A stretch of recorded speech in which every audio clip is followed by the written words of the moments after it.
As we are speaking right now, there's breaking news with the biggest leak in the history of data journalism that has just went live. In this video, we're going to tell you exactly what's happening and its implications and the bigger meaning of why this is happening right now. So, as we are speaking, a Panamanian-based law firm named Mosaic Francesca was just hacked. They have just sent out an email to all of their clients confirming this.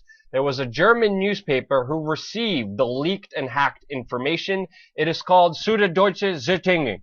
Let's just call it SZ for now. It is the largest German national subscription daily newspaper, which actually received the first license from the US military after World War II. Keep that in mind. The newspaper received an anonymous source over a year ago and sent them encrypted internal documents from that Panamanian law firm. And of course, the law firm concentrated on offshore companies around the world and creating shell firms or shell companies that enabled people to cover up their business dealings no matter how shady they were.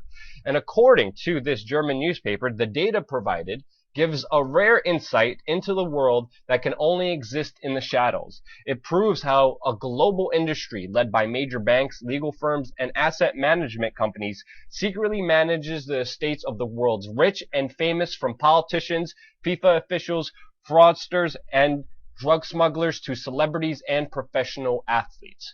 Now you could see all the information that has been leaked on their website, which will be in the description below. But some of the issues that they talk about is how some of these shell companies are linked to war and global poverty. But of course, we are seeing a total different picture being portrayed by the mainstream media. As we are speaking right now, the servers for the Panamanian Papers website is actually down, so you can't actually look at the actual information that is being provided to you. But there are some newspapers that are providing a lot more clarity on this, that their websites have not gone down yet. The documents link at least 12 current and former heads of state and 128 other politicians to illicit financial transactions.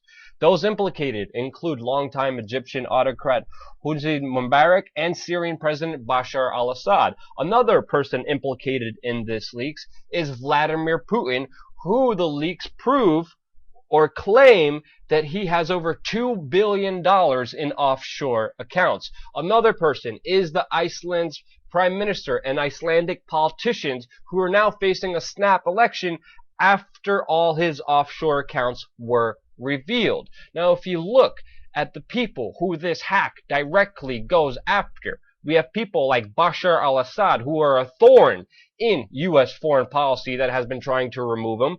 Vladimir Putin, who has been a bigger thorn that has been standing in the way of U.S. foreign policy. Iceland, which has recently bailed the bankers that were responsible for the global financial collapse in their country. These are all Western elite enemies that are being targeted by this hack. And of course, it shows how people are hiding money away from government so they can't be taxed, so the government can't take that tax money and spend it on more ludicrous, illegal things that have been happening all around the world. The government does not spend your tax dollars wisely. And this leak exposes people who are keeping money away from feeding the beast, the government. I would not be surprised, and of course this is pure speculation, if this hack wasn't just financed, wasn't just started, but was engineered by a Western intelligence agency. And I'm saying this because of what happened before.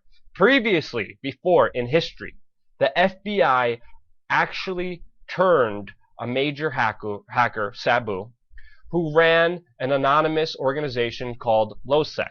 After they turned Sabu, the FBI was running LOSEC for over a year and conducting operations that the FBI thought of, hacking other countries around the world, including Brazil, including Iran, and the United States, geopolitical enemies in the world.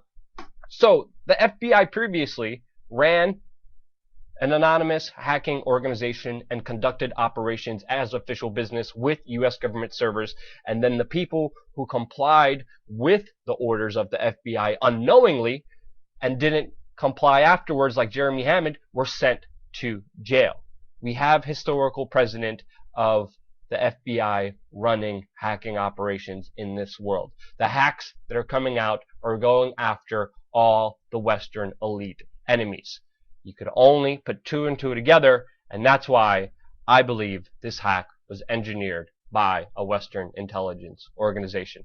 This is what you need to know. We're going to stay on this topic and a lot more on this YouTube channel, so subscribe. Don't forget, your monthly $1 donation keeps this independent organization free for you and by you, so we could do the research, so we could do the homework, and we could lay out all the evidence here for you.